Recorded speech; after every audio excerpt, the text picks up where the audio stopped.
queridos! Bem-vindos a mais um Grow Podcast, o seu podcast de negócios, empreendedorismo, inovação, estratégia, investimentos, tudo que rodeia o fascinante mundo do business, sempre com gente muito destacada, pautas relevantes, conteúdos úteis para qualquer um que tem uma carreira ou tem um negócio. Na temporada atual, estamos com um line-up de convidados muito bacana e hoje não é diferente, está com a gente o Diógenes Malaquias. Bem-vindo, bicho! Obrigado, tamo junto aí, obrigado pelo convite.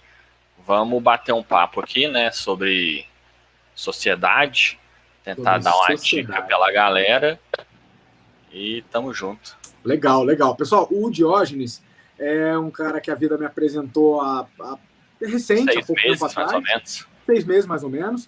E que a gente se identifica muito, tem perfis parecidos. Ele também é um polímata, é um cara que veste vários chapéus profissionais, tem as empresas dele, tem a holding dele, tem empresas investidas com outros sócios. E além disso, né, ele vai falar um pouquinho dele, mas também é pai, também é crossfitter. Então vai falar um pouquinho disso. E o tema que a gente escolheu foi um dos votados por vocês, que é sociedades. É uma dor de todo mundo que quer fazer negócio. Eu acho que já está mais do que claro para todo mundo que você não chega longe sozinho, né? E eu, depois de muito apanhar na vida, aprendi que eu prefiro ser sócio de algo grandioso, prefiro ter um pedacinho de algo muito bacana que muda a vida de um monte de gente, do que ser dono integral de uma coisa irrelevante, de algo pequeno, né? Então, sociedade vai ser o caminho natural para qualquer um que quer impactar o mundo e ter um negócio bacana. E o Diógenes tem experiência nisso, ele vai falar um pouquinho e vai compartilhar com a gente os erros, os acertos, as cacas e o que de repente a gente pode aprender com ele. Vamos nessa, meu caro. Primeiro, antes da gente entrar no tema central, conta pra gente, dá um pouco de background de quem é o Diógenes, né? O que você faz, quais são os chapéus que você coloca, pra gente aí entrar no tema. Bom, além de ser grande, alto e forte, né? E bonito. Bonito e humilde. Eu sou de BH, mineiro, raiz. Sou graduado engenheiro, mas nunca peguei o diploma na faculdade, porque logo muito cedo eu sempre soube que eu seria empreendedor. Então lá atrás eu comecei a trabalhar alugando maquinário para festa infantil, maquinário de brinquedo mesmo, máquina de algodão doce, pula-pula e etc. Isso era mais ou menos 2003, 2004, e eu gosto de falar porque nessa época eu era rico, porque eu ganhava uns R$200 por mês mais ou menos. Se você jogar aí 15 anos de inflação para trás, para um jovem, isso era muito dinheiro, sabe? E aí foi a minha primeira experiência no mundo dos business. Depois, a vida me colocou no caminho do poker online. Então, se você jogar meu nome no Google junto com a palavra poker, você vai ver vários artigos sobre mim. E eu fui jogador profissional de poker durante 5, 6 anos, mais ou menos. Consegui dar uma alavancada boa no meu patrimônio, mas mesmo tendo uma boa rentabilidade no jogo, eu sempre puxava meu pezinho para o lado do empreendimento. Então eu tive escolas de pôquer, sites na área, e eu sempre gosto muito de lembrar de uma história que eu venho de uma família concurseira, de muitos concursados, e quando eu tinha 5 anos, a minha avó me perguntou o que eu queria ser quando eu crescer. E eu falei, empresário. E assim, Matou a velha. Matou do coração. Matou do coração. Minha mãe fala que o sonho dela era me ver num grande cargo, numa grande corporação. Cara, e esse acho que é o conflito que vários de nós passamos ao sair de uma família que tinha uma determinada cultura, ou concurseira, ou seletista, e que, claro, queria o melhor pra gente, mas que meio que botava essa responsa do sonho deles sobre a nossa vida.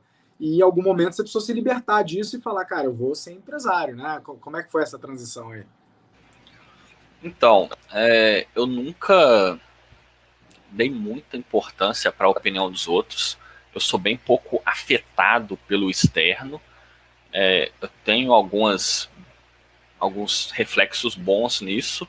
Obviamente que às vezes tem o seu downside também, mas de forma bem pragmática, Ares, tudo muda quando você começa a colocar dinheiro dentro de casa.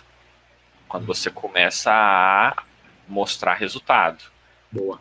Então eu não escutei o que eles falaram, o que eles falavam, comecei a empreender, fiz a faculdade e foi uma boa faculdade, foi na UFMG, Engenharia de Produção. Fiz de forma bem lenta, porque naquela época eu ainda estava preso na mentalidade de fazer a faculdade. E os resultados começaram a vir e eu sinto um prazer imenso em empreender, calcular risco-retorno, fazer meus investimentos, com meu estilo de vida de gastar bem menos do que eu ganho e reinvestir todo o resto no game, que eu chamo meu estilo de vida de game. Isso, cara, é o céu, entendeu? Eu não mudaria nada. E aí você estava contando dos empreendimentos. Aí você saiu, né? Você fez a questão dos brinquedos de festa. E aí, quais foram os outros empreendimentos daí para frente? Então, falando de hoje, a minha empresa mais antiga, ela tem a ver com o poker, que a gente promove uma intermediação entre os jogadores vencedores que querem sacar as suas fichas dos sites e os jogadores que querem depositar no site. A gente conecta um com o outro. E aí é um número que eu nunca falei abertamente assim, mas agora eu já estou mais tranquilo. A gente está transacionando por volta de 4 milhões mês nessa intermediação, sabe? Bravo. Então essa é a minha empresa mais antiga. Legal. E outros negócios? Você tem vários outros chapéus aí. Mano, depois, na minha história, eu já tive buffet de festas, já fui dono de concessionária de carro, mas sempre numa jornada que eu entendo que eu tô até hoje, mas eu tentava me encontrar e aprender. Boa. E eu sempre fui muito um homem solo, eu com eu mesmo. Então eu não tive mentores, eu tive livro e YouTube a partir de 2010, assim, 12, que o YouTube começou a ter um pouco mais de conteúdo, né?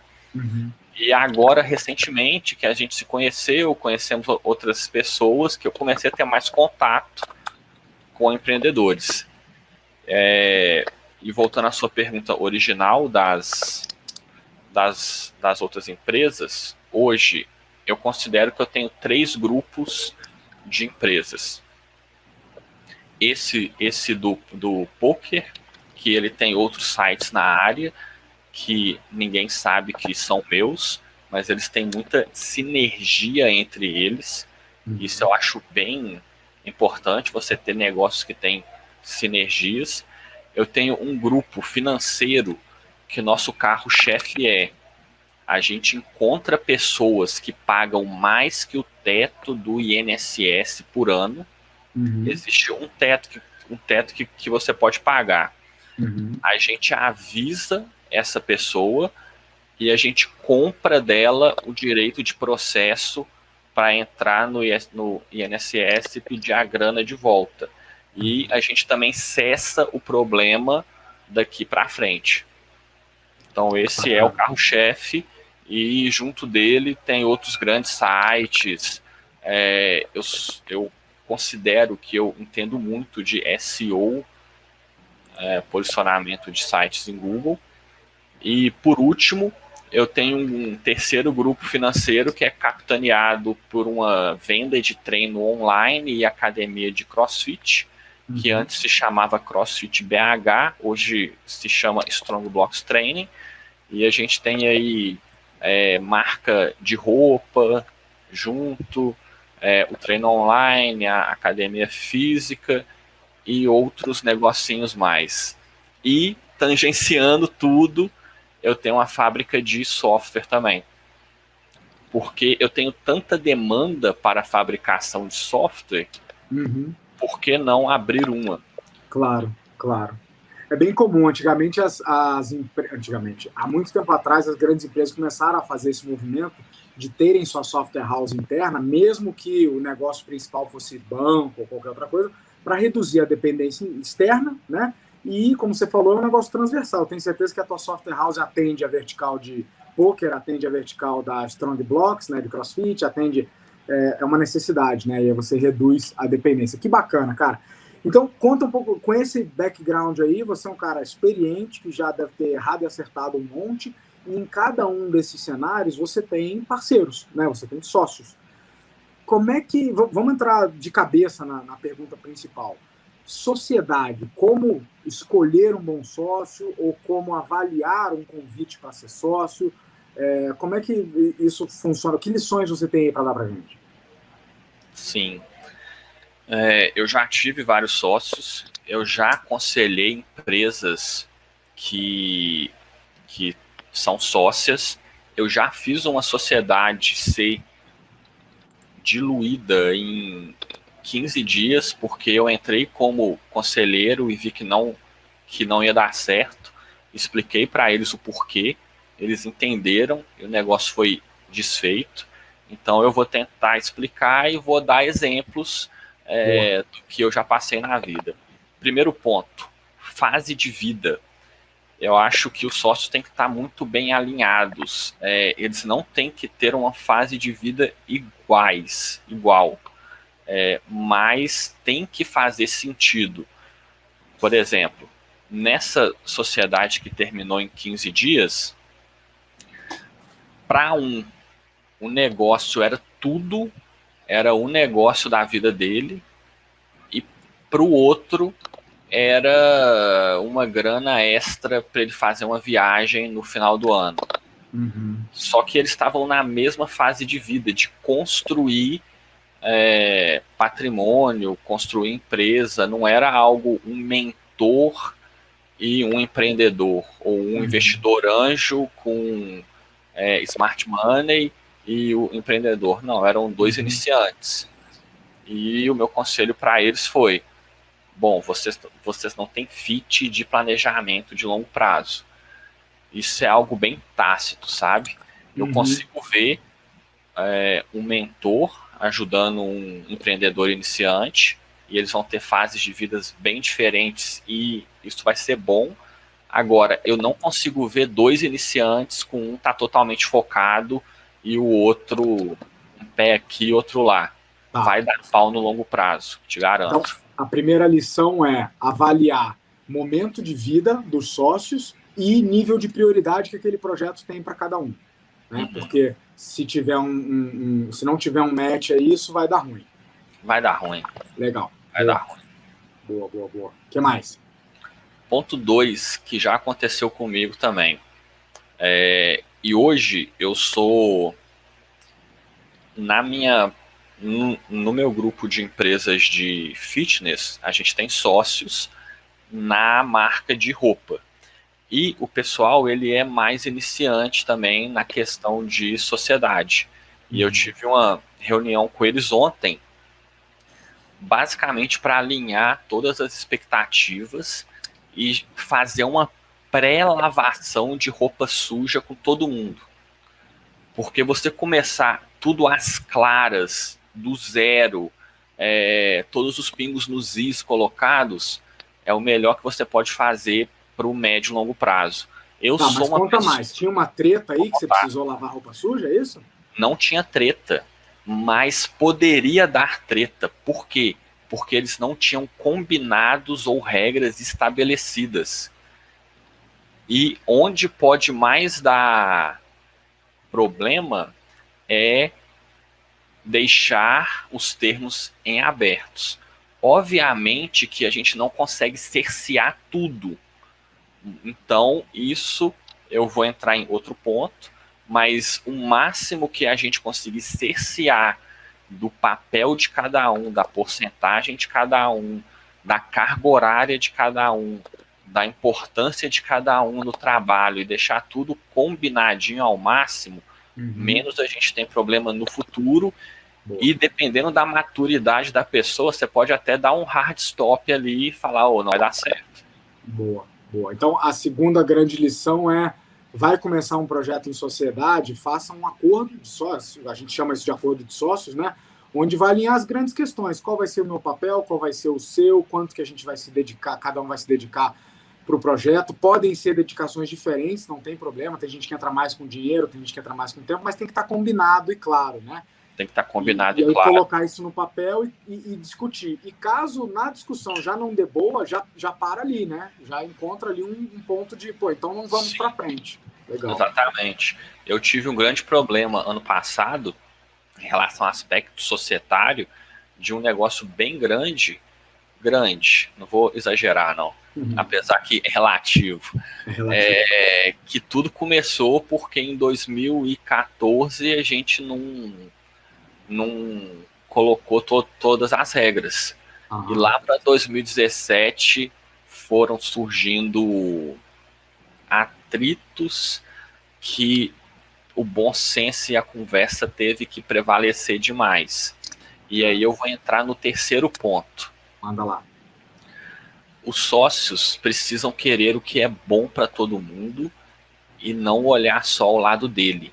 Então isso aí é um pouco psicológico, é um pouco soft skill para você conseguir perceber isso, mas tente olhar ao máximo a integridade / caráter da pessoa, / capacidade de comunicação. E aí você consegue ver até mesmo em outras coisas. Por exemplo, uma vez eu fiz negócio com alguém que no dia D-1, um dia antes da gente fechar, esse cara xingou um mendigo na rua que só veio pedir dinheiro para ele. Putz. Na hora eu fiquei assim, sabe? E depois deu ruim. Eu não faço negócios ou sociedades com pessoas, e aí eu vou dando outros exemplos, mas se o homem tem uma prática constante de trair a sua parceira, eu não faço negócio com ele. Porque isso é um sinal, né? É um sinal. É um sinal. É um sinal.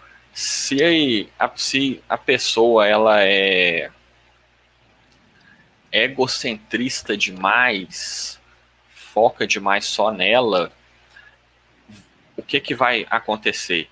No futuro, vocês terão problemas que não está cerceado pelos acordos, por mais bem feito que seja, sempre vai ter esse para lá e para cá, e precisa ter ali uma coisa meio filosófica, que são pessoas boas, pessoas que não vão querer só olhar ao lado dela e vai querer olhar todo mundo. E aí vem uma dica que eu acho que é ainda maior do que isso.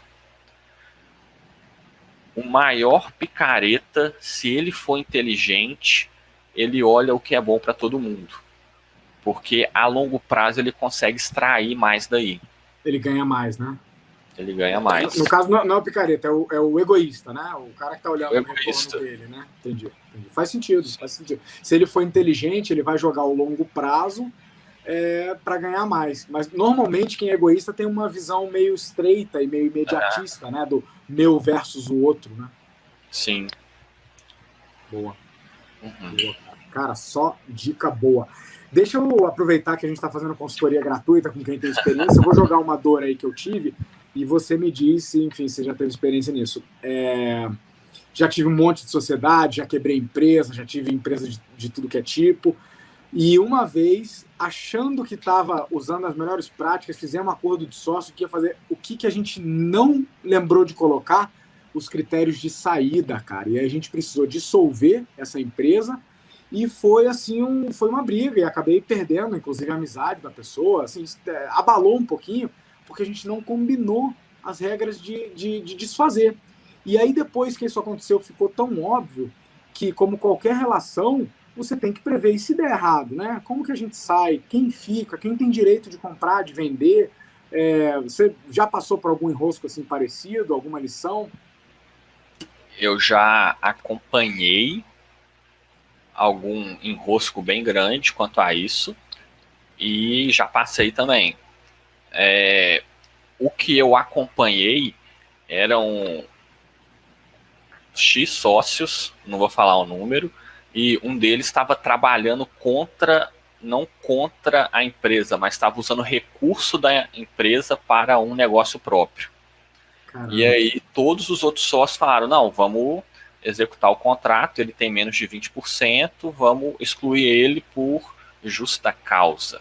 Uhum. E aí era previsto o pagamento em 48 parcelas.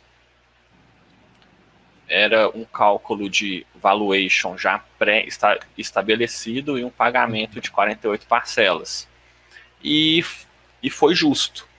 Só que essa pessoa, ela deu tanto mole que ela não concordou com o valuation, pediu 2 vezes o valor e entrou na justiça. Só que pensa comigo, quanto tempo demora um processo deles? Anos. Muitos anos. Isso foi, sei lá, 2017, até hoje está parado, não aconteceu nada. Então ele podia ter lá o 1 milhãozinho dele e tá esperando 2, vai ficar por décadas. Não, décadas não, mas por anos, bom tempo, esperando para provavelmente perder. Fora a apurrinhação, né? Que enrola todo mundo, o advogado e audiência. Então, isso aí foi onde deu bom. Uhum. Agora, onde eu acho que eu nunca passei por uma coisa que deu ruim assim. Eu tenho um outro exemplo bom. Eu já vi 2 pessoas fazerem sociedades onde... Já viu aquele exemplo da galinha e do porco? Um entra com o ovo, o outro entra com o toicinho, com o bacon.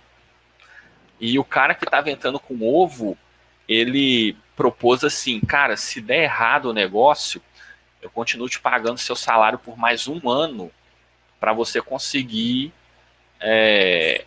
para você ter uma tranquilidade, porque eu quero que você venha de cabeça comigo e dedique totalmente nesse negócio, entendeu? Bacana. E eu achei bem legal também, bem legal quando eu acompanhei isso.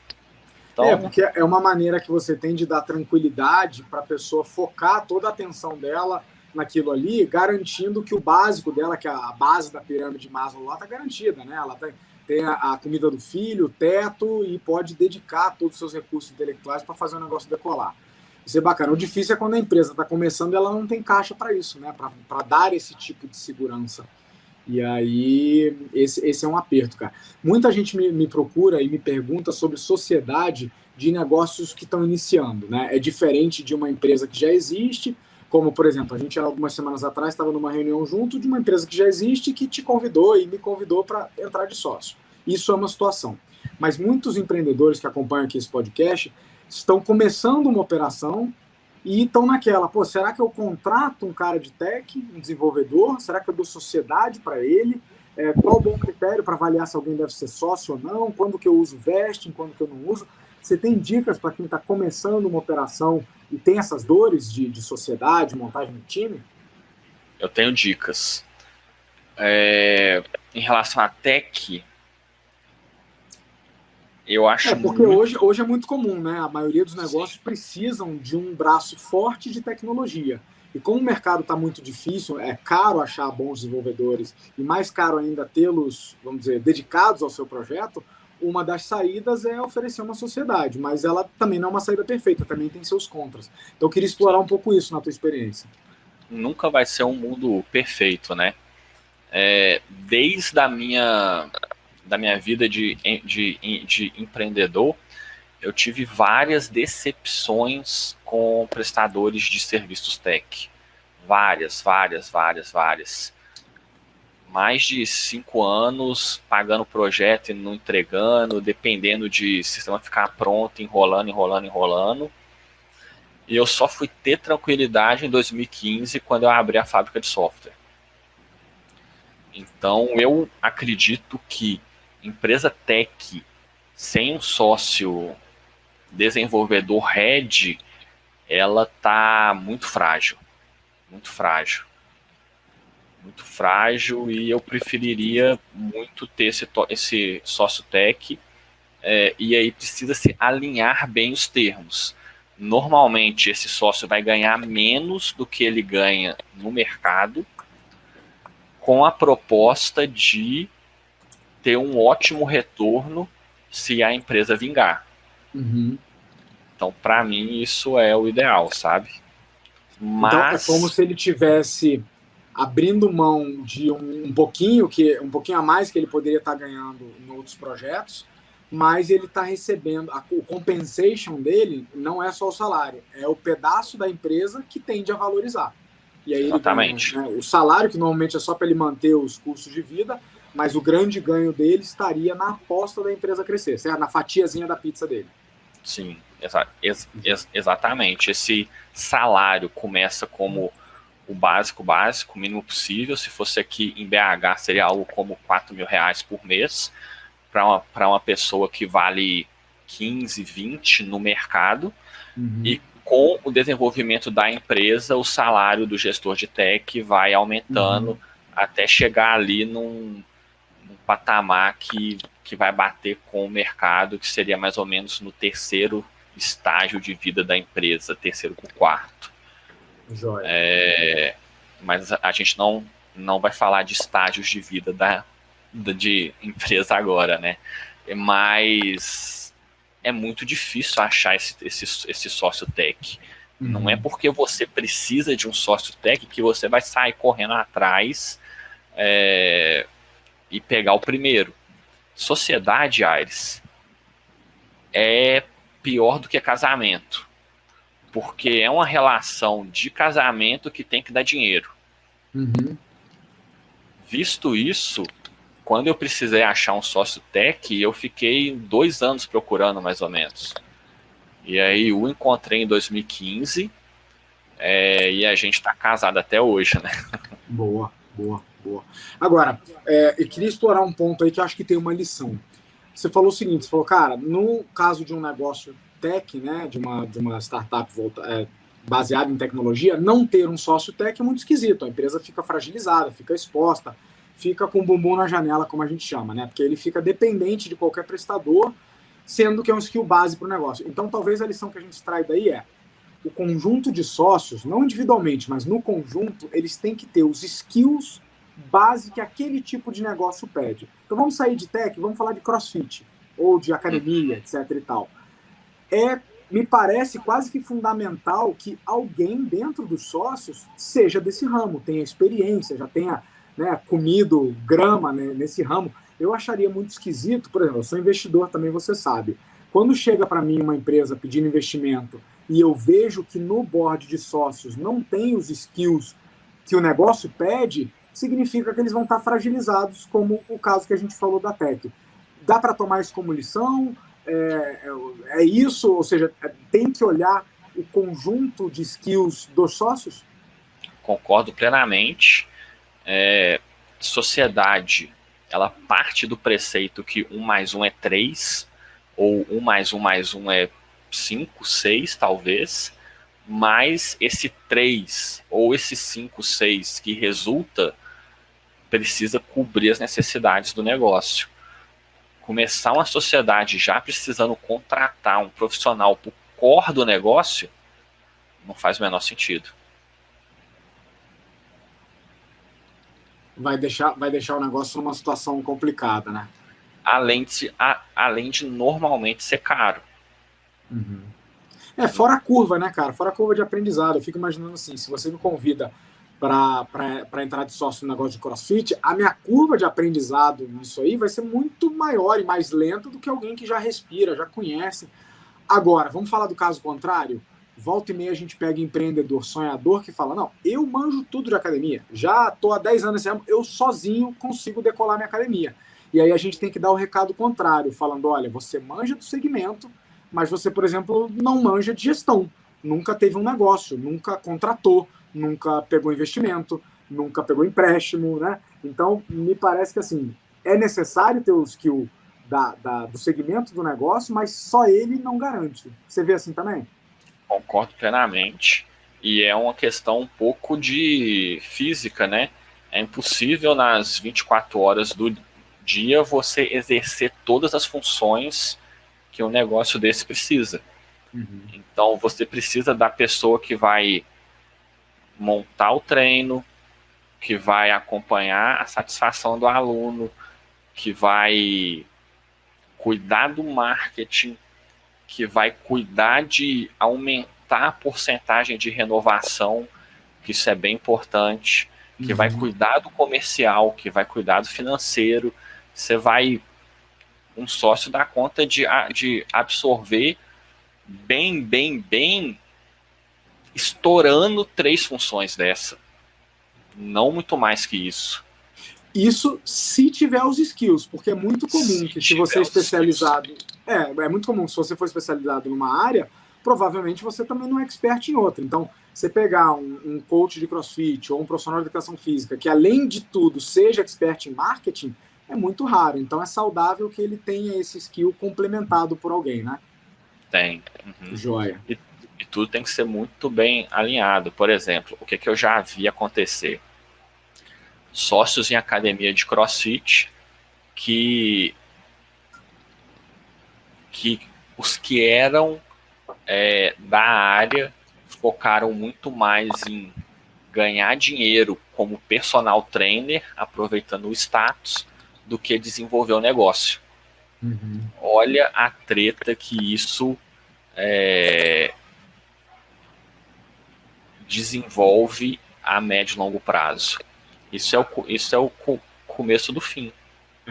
É um conflito de interesses forte, né? Porque o cara está usando o status de um negócio para gerar uma receita que não é para o negócio, que é para ele, né? Tem um conflito Exatamente. de interesse aí, né? Uhum. Como é que trata isso? Leva para o conselho, conversa? Normalmente, esse nível de negócio, as pessoas são muito mais no vamos do que ter um cara muito técnico. Para tratar, eu só enxergo um tratamento aí se eles sentarem numa mesa e todo mundo quiser o bem de todo mundo e o bem do negócio. Uhum. Mas pensa, academia é difícil virar. Não é um negócio muito lucrativo. Tanto é que a nossa estratégia lá é usar a academia física de vitrine, é uma academia boutique, que a gente não tem interesse em ter lucro. Não é que não tem interesse, o foco não é ter o lucro nela, mas ela vai servir de ancoragem para todo o Brasil para a gente escalar outros negócios. Boa. A academia por si só é difícil virar. Então, o sócio personal, ele vai estar lá ganhando seus 10, 15, talvez 20 mil por mês, cobrando R$100 a hora com um monte de aluno, e o estômago dele vai embrulhar quando ele vê que o que ele está fazendo não é sustentável para o negócio dele. No caso que eu vi, a solução foi a dissolução. Cada um criou a sua academia e ficou lá usando ela para alavancar personal para si próprio. Show de bola, cara. Bicho, esse é um assunto delicioso, dava para ficar um tempão aqui, mas para a gente começar a encerrar, eu tenho uma dúvida aqui que volta e meia chega, que é o pessoal que está procurando sociedade no início da operação e tal, o quanto ceder de equity, né, para um eventual investidor anjo ou para um sócio complementar, né, que traga outros skills para o negócio. Da sua experiência aí, o que você viu, quanto normalmente se segue, dicas que você tenha para quem está nesse momento, negociando ceder parte da fatia da sua pizza em troca ou de dinheiro ou da entrada de alguém no negócio. Eu acho que essa é uma pergunta genial, muito pertinente, e eu vou começar de trás para frente. Não tem resposta. É o famoso depende, né? Não é que depende, não. Tem uma linha de raciocínio boa para isso. Mas o final é que eu posso dar só parâmetros, não posso dar uma resposta exata, sabe? Primeira coisa, quando a gente está num ramo de empresa nascente, você precisa calcular um valuation dela. Só que como é uma empresa nascente, ela não gera lucro, não tem fluxo de caixa, a empresa não vale nada, na minha opinião. E aí a pessoa precisa pedir muito mais o que ela precisa para chegar no próximo estágio. E não um número louco da cabeça. Eu preciso de 500 mil reais, porque eu vou gastar assim, assim, assim, cumprindo essas metas, daqui 1 ano e meio, 2, a gente vai correr atrás de mais 2 milhões. Então, esse é o ponto 1. Não faça valuation do seu negócio numa coisa que não dá lucro e etc. Busque muito mais do que você precisa. E aí, da visão do investidor e também de quem está cedendo a porcentagem, o investidor não pode morder uma fatia muito grande do bolo, porque ele vai prejudicar as próximas rodadas de investimento da empresa no longo prazo. Não adianta nada você ser ganancioso demais hoje para daqui 2 anos, 3 anos, 4 anos, o empreendedor se vê lá com 15% do negócio e ele não está mais motivado a tocá-lo para frente. Então, eu vejo acordos em empresas de fase semente girando em torno de 5% a 50%, mas muito mais perto do menor número. 5, 10, 15, 20. É o que eu vejo acontecer. Então, para o pessoal que não manja muito de investimento, né, só jogar uma luz no ponto que você falou, como vocês sabem, empresas nascentes vão precisar de várias rodadas de investimento, né, para continuar crescendo. Então, normalmente se pede em cada rodada o quanto você precisa até o próximo degrau, até o próximo estágio. E aí o que o Diógenes está falando é o seguinte: se o investidor for muito ganancioso e negociar uma fatia muito grande, por exemplo, eu quero 50% da empresa, 60% da empresa, os empreendedores vão ficando com a sua fatia muito pequena e nas próximas rodadas tem fundos que não aceitam, porque para eles não é interessante um negócio onde o empreendedor está tão minoritário que ele já não apita nada, ele já não tem o mesmo tesão, ele já não está tão com a camisa vestida, porque ao longo do tempo ele foi cedendo tanto a fatia da pizza que a pizza já não é mais dele. Então, pode parecer gostoso no início, negociei lá uma fatia grande e tal, mas vai comprometer no médio prazo, né, Diógenes? Então, só jogar uma luz aí. Começou com a pizza, ele termina com a azeitona. Não dá. Verdade. Dá, cara, que aí, show. Que show. Dava para extrair muita lição aí. Bicho, para fechar, deixa uma lição, um ouro, uma pepita aí pra gente, para quem está nos assistindo, com a tua experiência aí de empreendedor serial. O que você diz aí pro pessoal que está nos assistindo, que ou já é empresário, ou está empreendendo e começando um negócio agora? Não tenha plano B. Eu gosto muito de falar isso. Não tenha plano B. Por quê? O plano B ele vai ser intangível do resultado de o tanto que você fez bem feito o seu plano A. Então, foque muito no seu projeto para que, caso dê errado, você tenha criado tantos lastros de conhecimento, networking, o seu nome é muito importante de ter feito tudo certo, que naturalmente vai ser um plano B. Legal. Então tem quase 2 pepitas aí. A primeira é que, ao não fazer um plano B, você deposita toda a sua energia para o plano A dar certo. Agora, exatamente. Caso ele falhe, vários negócios falham, né, por variáveis que às vezes estão fora do nosso controle como empreendedor, caso ele falhe, só a experiência de ter feito aquilo ali dar certo te gerou conexões, te gerou conhecimento, e você, a partir daquela falha, consegue enxergar outros caminhos. Possibilidades. É aí? Exatamente. Por aí? Legal. Exatamente. Cara, que aula, bicho, que aula. Bicho, só me resta agradecer. Queria continuar batendo mais papo contigo aqui, mas acho que já deixamos um bocado de lições, de experiência na mesa para quem quiser extrair e aprender e jogar nos seus negócios. Só me resta dizer obrigado pelo teu tempo, pelo teu conhecimento. E tamo junto, vamos fazer grandes coisas juntos. Eu tenho ido muito na linha de sociedade por projetos, tá? A gente acabou não explorando muito isso, mas eu vejo como uma saída bem legal, sabe? Sociedade de projetos de propósito específico. Então você se junta com uma pessoa para algo específico sem que seja um grande casamento, né? É um namoro, só que formalizado, mais seguro e tal. Acho que é um lugar legal e não tenho dúvida que a gente vai estar junto em algum projeto ainda. E é muito bom começar com um namoro antes de casar, né? Muito bom. Mas total, é isso aí, não vou estender o tempo demais, não. Brigadão, precisamos, tamo aí. Posso pedir pra galera me seguir no Instagram? Claro, posso, né? Óbvio. Manda aí, manda aí. Se você quiser continuar vendo mais eu falando lá de negócios, eu tô começando a dar as minhas caras agora nas redes sociais, Diógenes.Malaquias. Isso no Instagram? No Instagram. Maravilha, @Diógenes.Malaquias. Tá lá, pessoal, tá aí, o Brabo tem nome, estão aí as lições, obrigado galera que acompanhou. Por favor, deixa aqui o seu comentário, o que você gostou, o que você não gostou, o que você quer ver aqui no nosso podcast, convidados que deveriam estar aqui e gente desse naipe aí, ó. Beleza? Valeu, Aires. Valeu, até mais, mano. Tchau, tchau.